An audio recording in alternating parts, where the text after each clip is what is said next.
We are now recording. Hello, everybody. Welcome to Textile Skills Centre Tea and Chat for tonight. We are talking with, or rather, we are having a presentation and chat with Ros Studd from Repair What You Wear.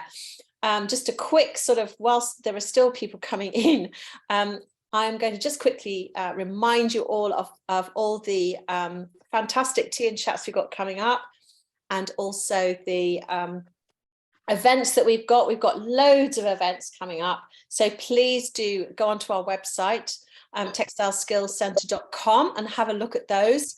And the next tea and chats, we've got the next important one is one that's going to be run by Nikki, and well, the two Nicolas. There's a Nikki Simpson and a Nicola Redmore. Yeah, and Nicola Redmore is from Huddersfield University, and Nikki, the two Nickis, are going to be talking about careers in the fashion and textile industry. This event, which is on the 7th of March, is open to students as well. So if you have any students who are interested in going into the fashion and textile industry, please do get them to join in as well. Send them the link. It's all free, just have to register so that they get the Zoom link. And I must apologise for our system sending out the wrong link the other day. And can I just say that for any of you that are teachers, I think most of you are, that Ofsted are doing careers in the curriculum research. So every time they come into a school at the moment, they're looking at your careers in your curriculum. So it's quite important maybe that you have something there for them if they come in. A lot of people use a lot of the downloads that we have available after the event, but we've also got all these careers videos which are amazing. So that might be a good thing for you to have in your back pocket when they come in and see you, and then you'll be a star. So can I just remind you all to mute, please? And I think we are ready for the off. So I'd just like to introduce Ros again. So Ros Studd from Repair What You Wear. The floor is yours, Ros. It's very nice to be with you all, and I appreciate being asked. So my background is one of industry. I was a retail buyer and a product developer. I worked for Next for Habitat. I lived in Italy and in Portugal exporting product. When I came back, I worked for Habitat for 5 years. And I used to travel a lot, and I ended up wanting to go and work in the charity sector. So I did that, doing the new sale of new goods, then went freelance and eventually trained as a design technology teacher. And I started training probably about, much to my embarrassment, probably about 18 years ago. No, 15 years, anyway, a long time ago. I moved to Scotland, which made my qualification less invalid, actually. So I then worked in the university, in the college, ran my own classes and did adult ed, and I would go into schools as a volunteer. About 5 or 6 years ago, I was working with communities, and I realized that we didn't have many repair skills. At the same time, there's a growing awareness of sustainability and fashion. So I've absolute passion now about education, about fashion, the environment, and sustainability. And an element of that is using our hand skills. I do want to do some presentations to you. I then really would like the chat. I'm with Dawn on trying to make sure that we contemporize what we're doing for our young people so that they can understand the more complex and interesting area of fashion that we have ahead of us, because we can't carry on in the model we currently have.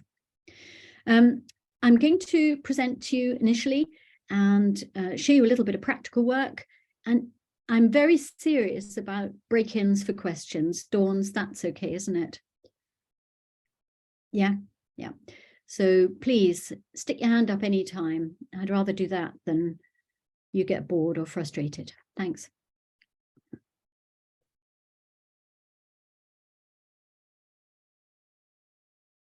I just need to share sound. Here we are. Okay, and hide my floating controls. So there are two of us that run Repair What You Wear. We do it entirely voluntarily at the moment. We may become a community, a CIC, but we feel that we're quite nimble as a result of what we do. This is the most powerful thing I show students and anybody else. Oh, go back. I should be able to link in. Oh, Dawn, we tested this, didn't we? So I just don't want to.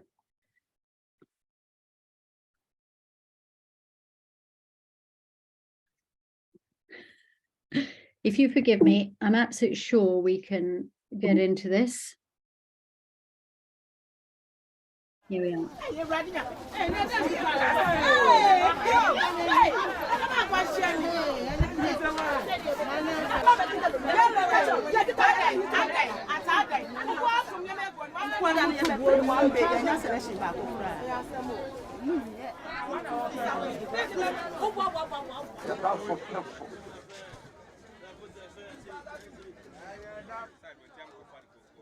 The goods that are coming now is really affecting our business.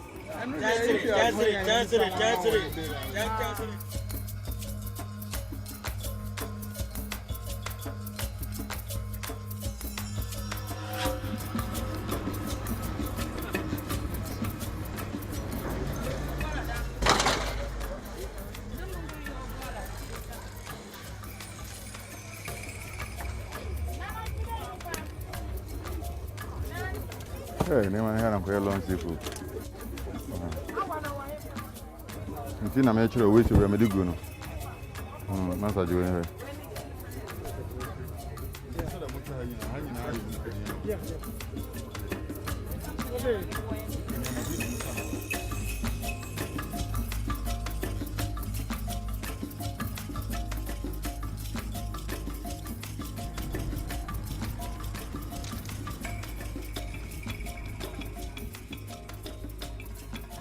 This is a major graveyard for fast fashion waste.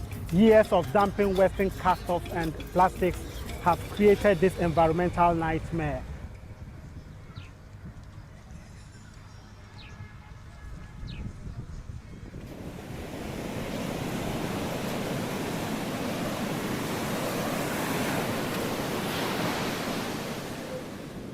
You can't take it out. You have to dig. It's buried. It's stuck. Wow. Some of these clothes are polyester and I would say synthetic fabrics. That also go into the waterway and chokes the fish and the marine life in there. The fashion industry actually loses $500 billion a year due to fashion waste. And we need to. You heard that figure of 500 billion and fashion waste. So the fashion industry itself is tackling a bit of that. But it doesn't matter whether it's Kenya, as it was in the news last week, or any parts of West Africa or the Atacama Desert. We don't have a solution for our waste, and it's increasing hugely. We'll just take a look at what's happening in the industry, if you don't mind. When we started Repair What You Wear, no one could get it. And now, only less than 3 years later, Make, Do and Mend is back on trend according to The Economist, which is exciting. And according to the Ellen MacArthur Institute, 23% of future fashion jobs will be, or 23% of income and future fashion jobs will be in repair. And there's a lot of concentration now on the circular economy, and any business model would be concentrating on this. But for me, the key things are fiber, reduction, in other words, the buying less but better quality, and repair. So we'll look at those in this particular presentation. This is the facts about fashion as we currently stand. This is a McKinsey report. So we're at way over our greenhouse gas emissions. You can see on the left, the grey cloud is where we currently are at. The target for achieving 1.5 degrees is the green below. And if we want to achieve that, we've got to reduce our emissions by 2030 by 50%. At the moment, we're on target to increase them by another 25%, so it'll be 75% over the 1.5 emission.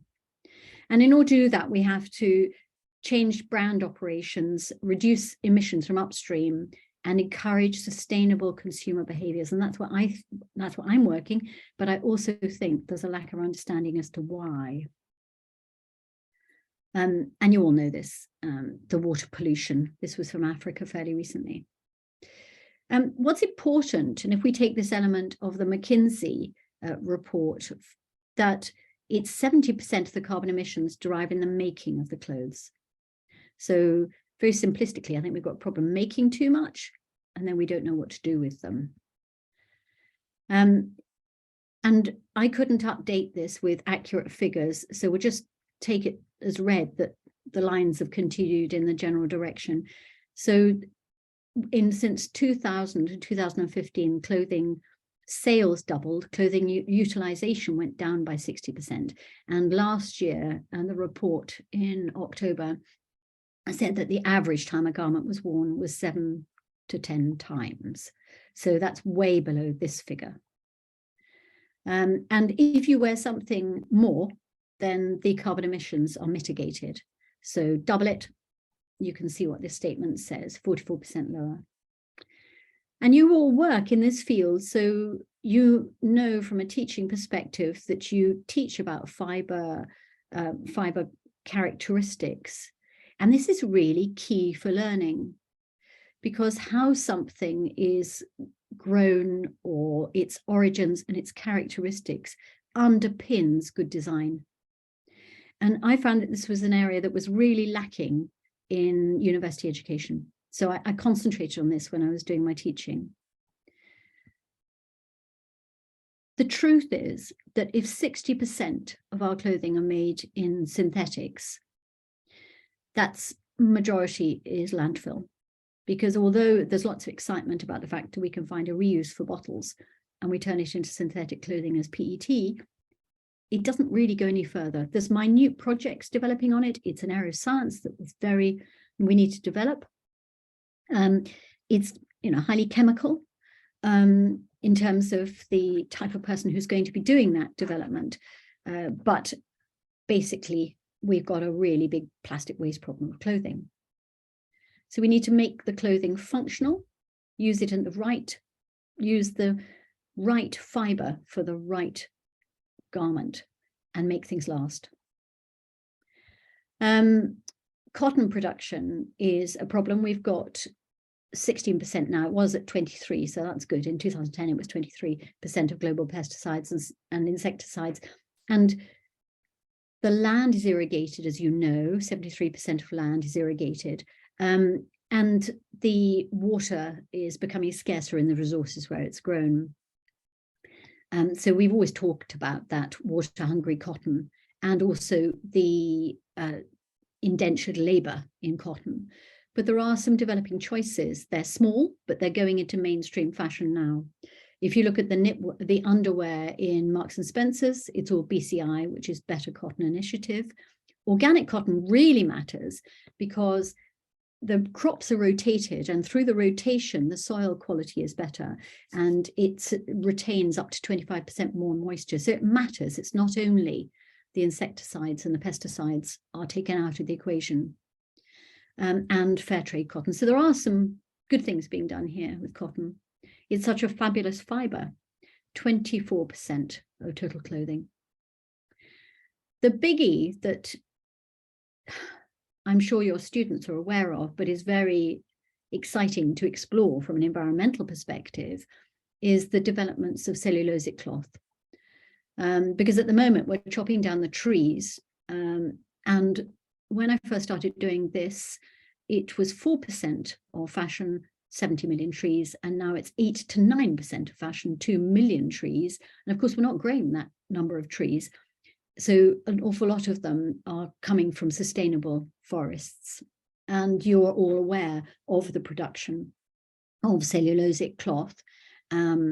And very few people are. You know, they think it's because it comes from cellulose, it's natural, it's not environmentally damaging. It can be very good. The circular production systems are really leading the way in terms of textile sustainability. And these are brands you probably know of. You already look at the system, but this is good. I won't show this to you now, but you may follow Canopy. They're doing a lot of work in this area with businesses. And there's a new factory in Sweden that is remaking cellulose from jeans, and it's exciting to watch. So I'll send this through to you. So what we're saying to any students we work with or communities we work with is this sort of thing. But I would like now to ask if there's any questions on what I presented, and then show you the resources that I've developed to support. So I'll stop sharing for a minute and ask if there's any questions so far or any comments. The only comment we've got at the moment is somebody asking if they can have the link to the video. The way that I work is, so long as you keep our name on everything, you can have the whole lot. So has anybody got any questions for Ros about what you've seen so far? Can I ask, I didn't get the percentage of jobs that you said would either are or will be in the sort of repair side of fashion industry. 23%. 23. Thank you.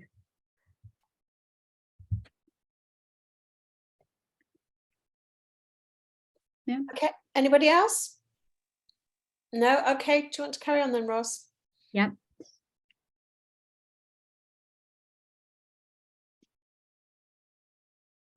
This is our website, which I need to keep updating, but I'm going to show you what we've got so far. On the website, I'll start off with educational resources. We set this up a while back, and it was to try and encourage people to do a module within the first 2 years of senior school or latter primary, to look at sustainability as a module. But you can take any of this. A lot of it will cover things that you already do, because I was working for quite a big audience. There's a fashion and environment video, which I'm going to update. It'll be very similar to the one that I'll send through to you now. I'll come back to the instructions, but we matched it to the curriculum. It's a very simple project, taking an existing garment, a cotton garment, and exploring the dyeing, reshaping, making something out of an existing garment that reflects the response to fashion and the environment. So the brief is written in here, and it is matched to the curriculum, but you'll want to unpick it for yourselves, I'm sure. Then looking at that, there's a progression chart, polyester manipulation ideas. You'll be doing this already, I expect, because it's in the English curriculum. It's pretty straightforward. So, but you might like to use these things. This is using a section of polyester and manipulating it with a vegetable steamer, but the instructions, you're welcome to use those. If you don't have any, then this is a comparison chart for looking at the different fibers. And I haven't included cellulosic cloth, but it could all be added on. So here we are, here's a chart. It tells you how to do it, how to think. So you might like to use that. Then I wrote all these, so you're welcome to them: cotton fibers, wool fibers, cellulosic fibers, PDF downloads of information. You'll have textbooks, but whether this can be of any help. And then I made some short videos. The only one I'm missing is synthetics and cellulosic, which I should do. The knitted fabrics and woven fabrics are quite good for getting to understand constructions. So I hope that that can be useful to you. Mending tutorials.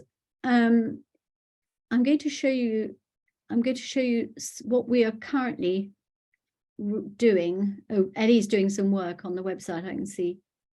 So let's see what we've got here. It's just, yeah. I'll run you through the system I've got of what we need to learn to become good at hand skills, because through experience and through sort of analyzing and trialing with different groups, I think these are the important things. So threading a needle and then not knotting, but starting and stopping with just going over one stitch. Buttons, obviously, back stitch, herringbone, and ladder stitch. And here we've got videos left and right-handed. And if I go back to it, these are the same downloads as on the education page. So you can download these in black and white and double-sided. We're currently adding in ladder stitch, but it is another way of, in a written format, reinforcing the videos.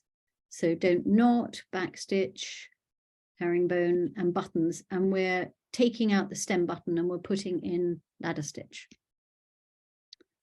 Now, on terms of the mending tutorials, having got this far, we have a heap of tutorials that anybody's welcome to use at any time, but it's less for today.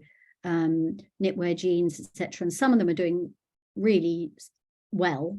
I mean, jeans is nearly 600,000 views, and knitwear is nearly 400,000, and the others are all about 10, 15,000 views each. But it's good to know that people are thinking of mending. This is just for your information. A charity asked us to do school uniform mends of what's common, so that exists. And then beginners embroidery is very simple, working on Binker, and it was intended for younger people. So it's left and right-handed again. But the one that's doing surprisingly well is blanket stitch. I think we have nearly 20,000 views on YouTube. So that's quite nice. Right, I'm going to exit sharing on that. And if you've still got a little bit of patience, I'm going to show you the system I use for teaching in a very short space of time, those hand mending skills. I've done this quite a lot, and I'm going to video, let's see, I'm just going to change camera. Stream. Oh, it's already done it for me. So now you're looking at my nose. So here we are. I'll put the light on it and hope that it focuses. Come on, light, camera. Yeah, there.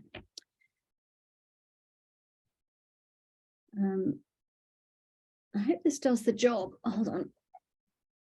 If it doesn't, I'll illustrate it another way. It doesn't seem to be wanting to focus, does it? Dawn, it's not focusing, is it?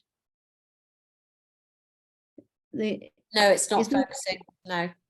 No. It does when you put your hand in front of it. I know. It's knickers in a twist. It should, maybe I have to. Okay, I'm going to abandon that because I'll have to reset it.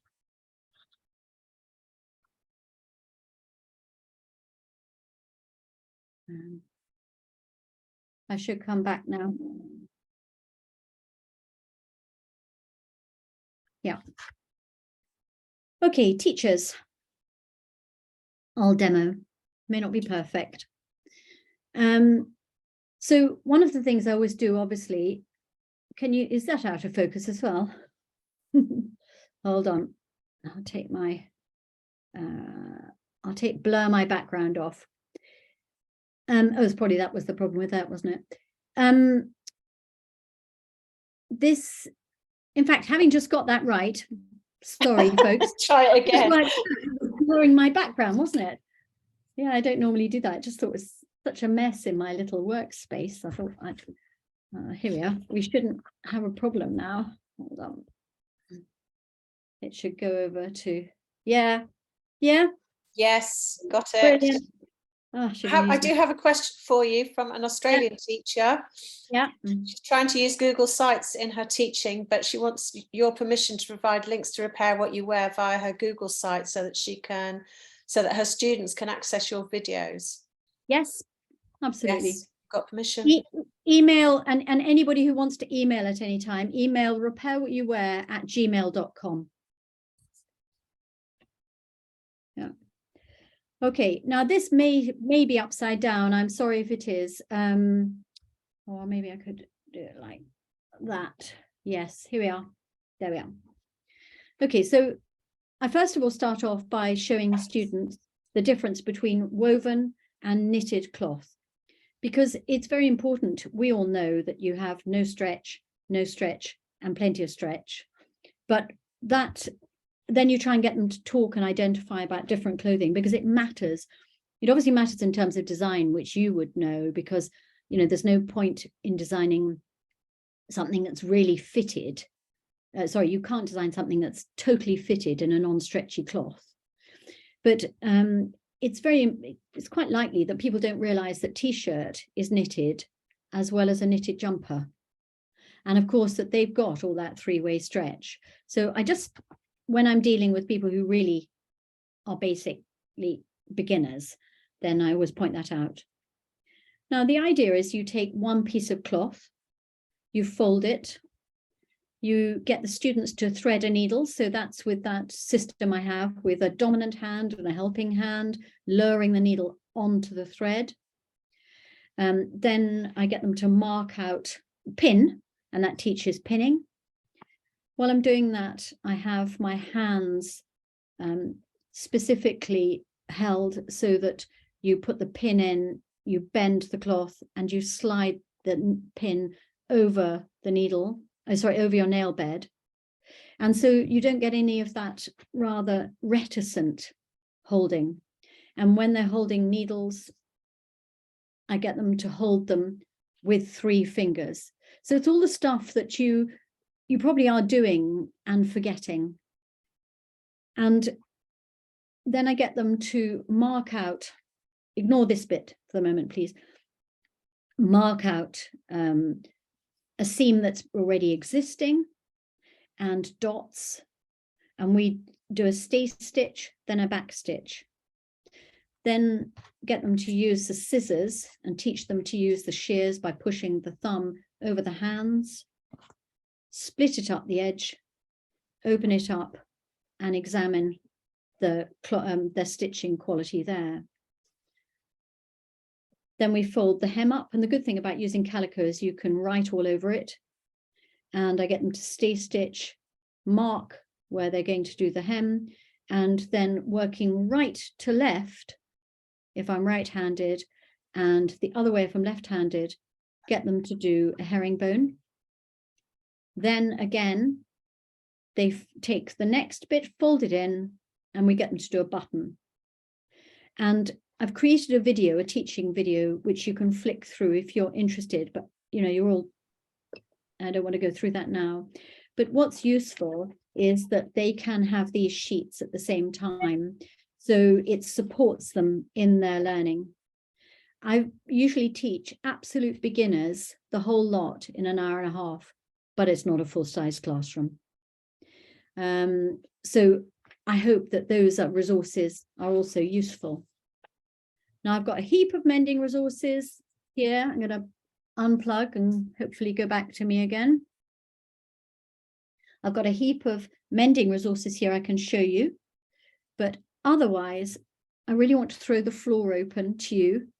And my experience is very wide, and perhaps you can help me get better at what I'm trying to do, and I can help you with resource questions or whatever you fancy. Yeah. So what sort of things in terms of the teaching side of it, if teachers are actually teaching students mending, what are the simple mending sort of techniques that you would start with? I mean, you've just explained stitching, but actual mending techniques. Well, the main thing about a mend is that every item is different. So you have to become a problem solver, and your problem solving is from your understanding. So that's why I mentioned the 2 different cloths. These stitches are the absolute core of mending. I reckon that you can mend 90% with those things. Students want to be excited, though, about what they're doing.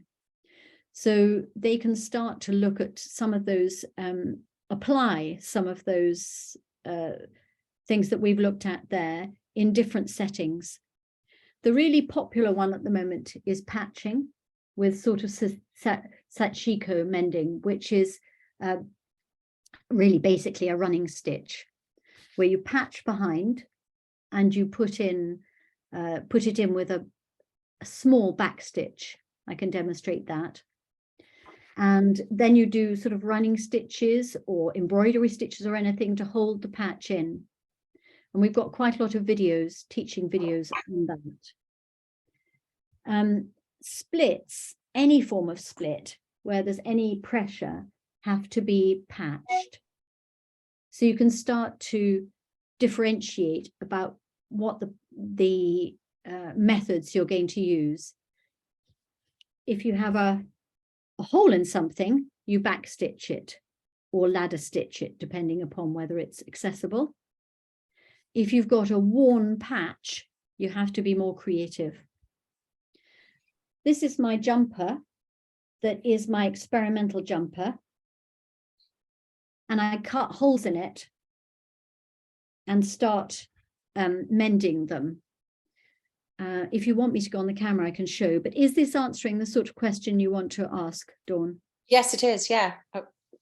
Yeah, I think any of these sorts of ideas are really good. Okay. Shall I put my camera on this? And Yeah. Yeah.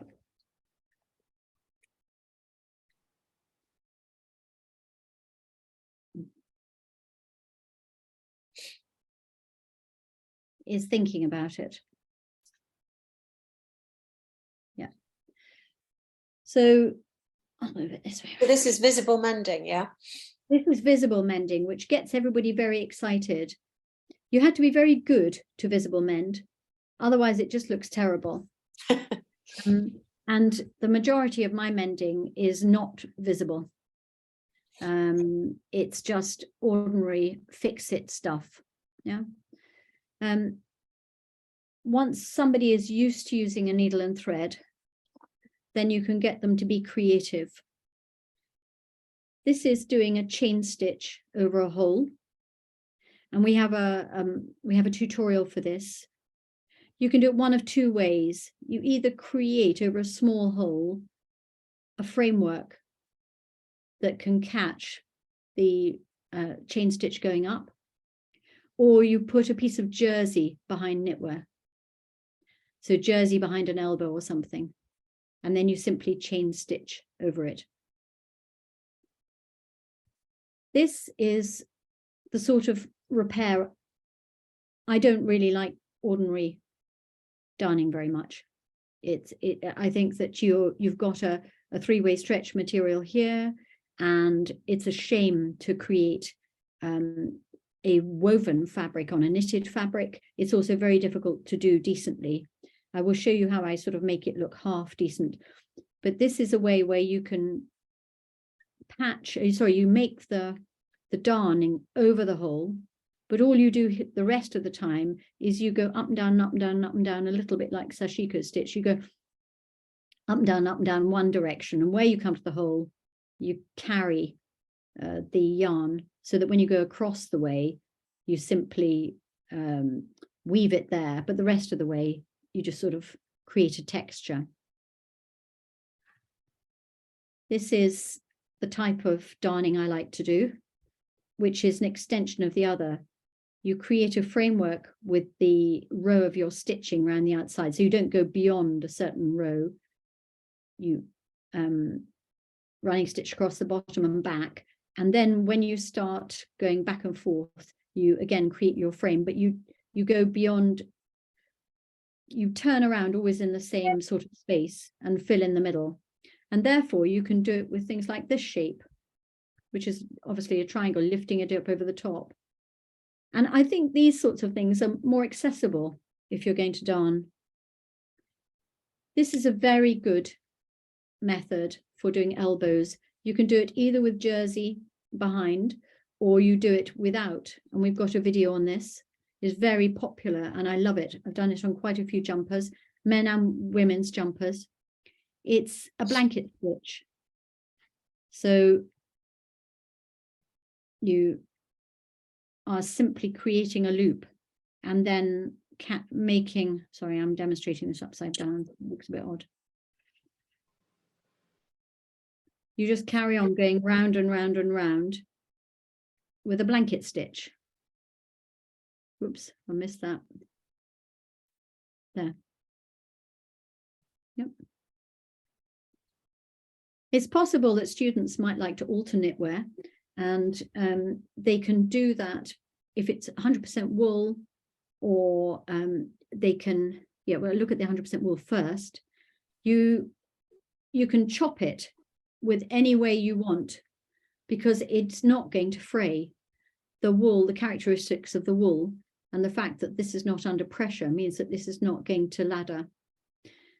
And sorry, fray, I used the wrong term. It might start to fray. So here's a blanket stitch. And on the other arm, I've done a straight running stitch, catching it raw edged on the other side because it won't matter. Sorry, can you see there? Raw edged, and then just a running stitch. One of the most successful ways to mend ribs on knitwear when it's starting to fray is to simply do a chain stitch. It's starting to wear out here. You're not going to be able to mend that because you could do it with thread, but you can't do it with any wool yarn because it's too fine. And we don't have that kind of yarn that we can manage on a needle. It would just keep breaking. So taking a darning thread or an embroidery thread, just do chain stitch. It takes the eye away from the frayed bit, but it also gives stretch and stops it from fraying further. So hopefully there are some ideas there.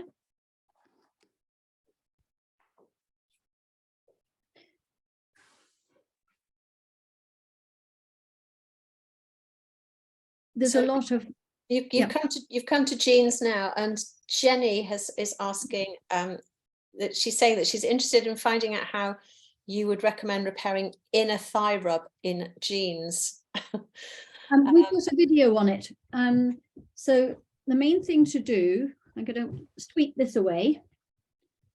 The main thing to do with inner thigh rub is to find a material. You have to sacrifice an old pair of jeans, and you have to use a patching material that is similar to the existing material. And for instance, this is jeggings. Jeggings are usually upward of 30% elastane. So you couldn't patch behind with anything that didn't have stretch. You need to cut it too, so that there's some, actually that doesn't have that much stretch, so I'll eat my words, but normally I do that with a bit of stretch. Yeah, that it does have stretch. And then you have to tack it in and simply do that up and down stitch again. It's like a ladder. Sorry, not a ladder. What am I talking about? It's just a running stitch, and you catch all the fibers in it. So this side is done with embroidery thread. This side is done with sewing thread. So you can decide whether you want something that's more visible or less visible. You can see here I catch in all the ends, because my personal preference is not to cut out all the frayed bits, because if you do that, you end up with something that looks like a hole, and then you have to catch the edges again, the raw edges. Jenny, is that helpful? Don't know where Jenny is. Okay. There is a video. We have a video on it on our website. Absolutely helpful. Thank you so much. Okay.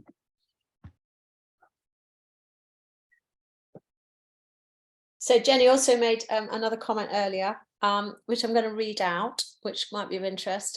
We may have lost the language of mending to a certain extent. Ros referred to a split, which, and she's got in brackets, a new term to me, is a term we teachers can start to use with students. Could we create a glossary of mending terminology to incorporate it into our language? We can then match the mending technique to the split, three-corner tear, abrasion, or other form of wear defect that has been created due to wear and tear. So it's looking at, terminology that we use that we possibly lost, that is starting to come back into our normal language. An interesting comment, I thought. I think that's brilliant. About a year ago, I started trying to make a chart, problem, solution, our video. So Jenny, I think, that's raising, I've got to do it. Somebody else has been asking me for it. The terminology is really good. So I wonder how we go about collecting all of that, because there'll be bits that I'm not thinking about. Abrasion is a good one.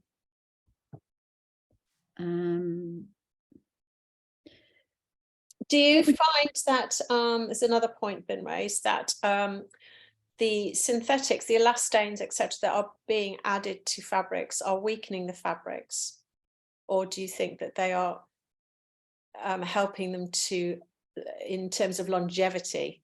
I in my head, I always thought a bit of elastane would help it to last longer, but somebody's asking if it's actually the opposite. I can't say technically. I haven't done any research on this, but I had an interesting experience last week. I was engaging with our local council, and I've done 3 sessions with them, and this was the first session in person. Somebody turned up with some jeans, their children's and their own, and I was happily showing everybody the difference between the amount of lycra in jeggings and in the adult trousers. We couldn't see how much there was in the adult trouser because the label was so worn. But when I came to look at it, I realized it was still very high elastane, and the inside of it was very worn. It hadn't worn nearly as well. So anecdotally, I would say anything over 7%, and the trouser starts to wear more easily. Quicker, yeah. I was going to say that one of the downfalls of elastane is that it breaks down. So it breaks down much quicker than other fibers. Also, you can't recycle cotton that's mixed with elastane. Yeah. So immediately by putting elastic into it, it's non-recyclable. Yeah. But elastane, one of the negative qualities is that it breaks. Yeah. Yes, that's very well said. Thank you.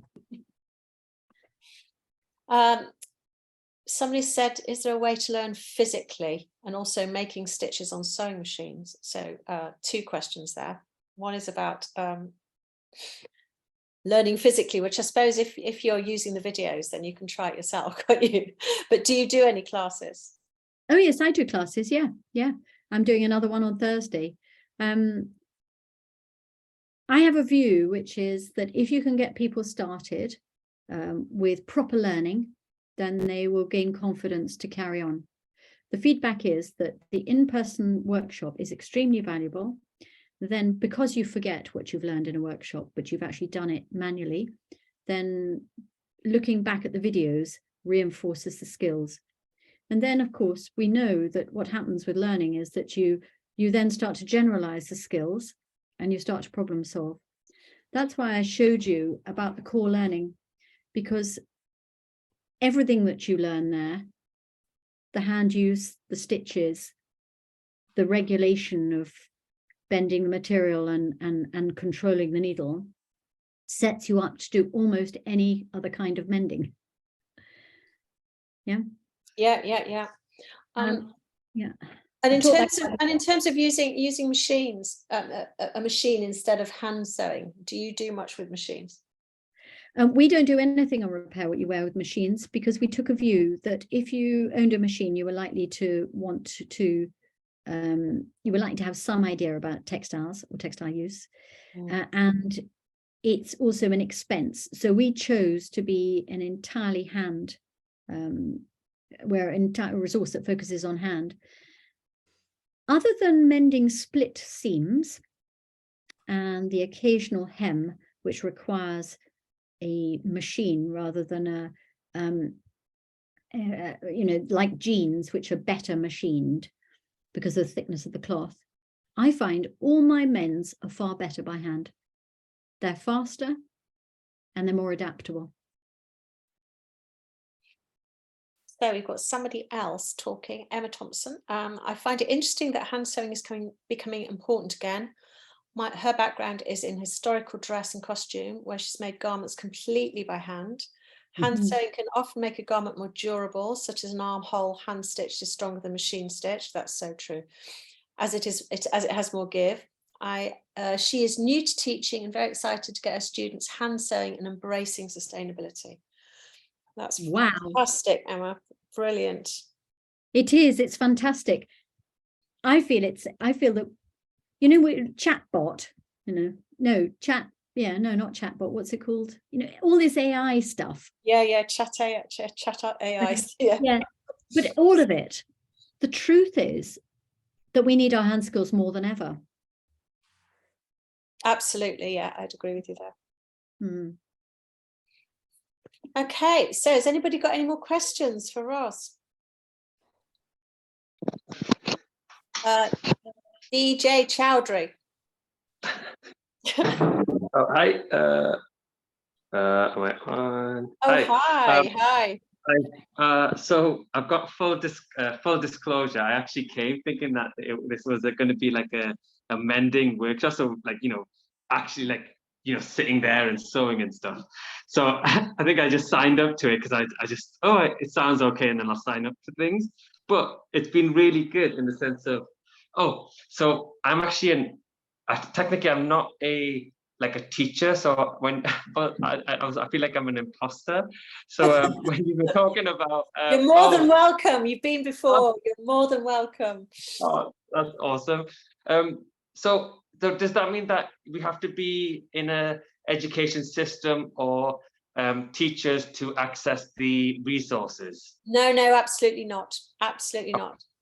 That's great, because actually, the reason why I did, because I'm an artist, so I actually make work with recycling old clothes, and so that I think I've actually learned like all the recycling stuff with the video and how it's kind of given me something. So I've actually, even though it was kind of okay, I'll just you sign up to things, it's actually been really beneficial, and I think it's actually been really well worth it, and especially the resources as well. It's been great. So just, if I don't say anything else, thank you for that. Thank you. Thanks, Ros. Thank you for coming, and come again. Yeah, I'll still be here. It was like a serendipitous moment, but I'm glad I did it. Fantastic. Has anybody else got any questions or thoughts that they want to share?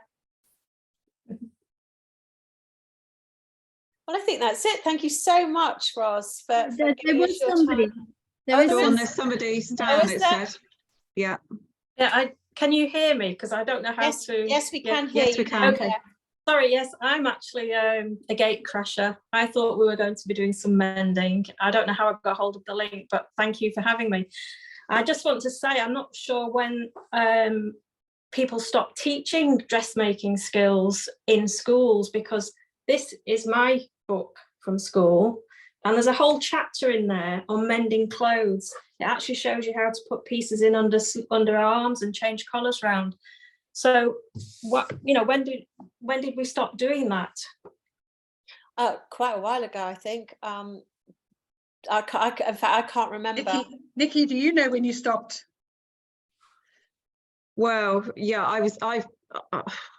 I've been semi-retired. It's a joke, isn't it? Joke on the word retired. For 6 years, and I was teaching for 12 years, and we didn't teach it then. So that's a good 15 years ago. It hasn't been taught since. But I was taught it in school. I was taught how to hand sew in school, Ros. That's the most important thing that I think has come across to me tonight is, and Dawn and me say this often, that students aren't using their hand sewing skills.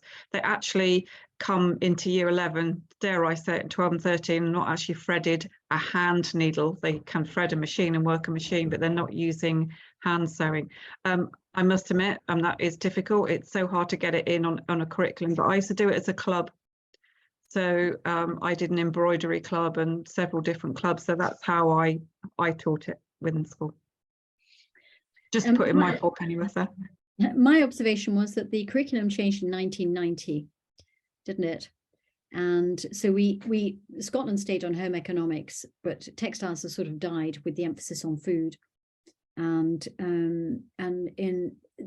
I'm finding that anybody under the age of 40 has not been taught the hand skills unless they had an enthusiastic teacher, who was doing it off their own bat, or they had family. Yeah, family who were actually interested in teaching those skills. Yeah. Yeah, yes, sorry, I didn't mean had family.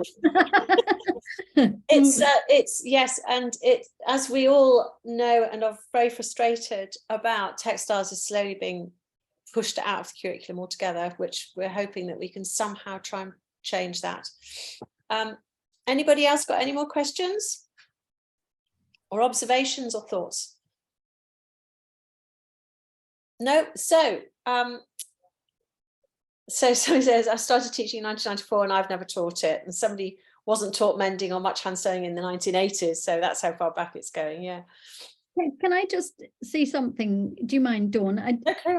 Is that everything that we're talking about has to be looked at completely in a contemporary setting. You know, we're in a different world. Back in 1980s, when I started work as a retail buyer, it was a long time ago.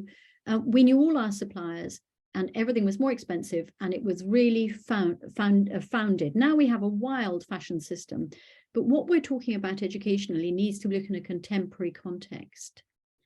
And that's all I wanted to say, really. So it may be that nobody will ever understand, well, very few people will know how to sew a sleeve head in by hand, but majority— Or by machine. Or by machine, yeah, nightmare, can't do it. I mean, do it, but you know. But I just wanted to say that I would like us not to look back too much, but take these skills and put them in a contemporary context. Absolutely, absolutely. So thank you, Ros, again. It's been brilliant. I've loved it. And thank you everybody for coming. As I said, the next Tea and Chat is all about careers in the fashion and textile industry. It's on March the 7th, and the two Nikki's will be running that session, so do sign up for that. This will be has been recorded tonight, so it will be available on our YouTube channel, hopefully before the weekend. And so if anybody wants to use it in class or whatever, I'm hoping that I can upload any resources as well to the website. And if anybody wants to visit Ros and Ellie's website, which is repairwhatyouwear.com, I think, yeah, .com, then you'll find lots of resources on there as well. Thank you ever so much, Ros. Round of applause. Thank you very, very much, guys, and get in touch if you need anything. Thank you. Will do. Thank you. Thank you. Bye. Thank you, everybody. Bye-bye.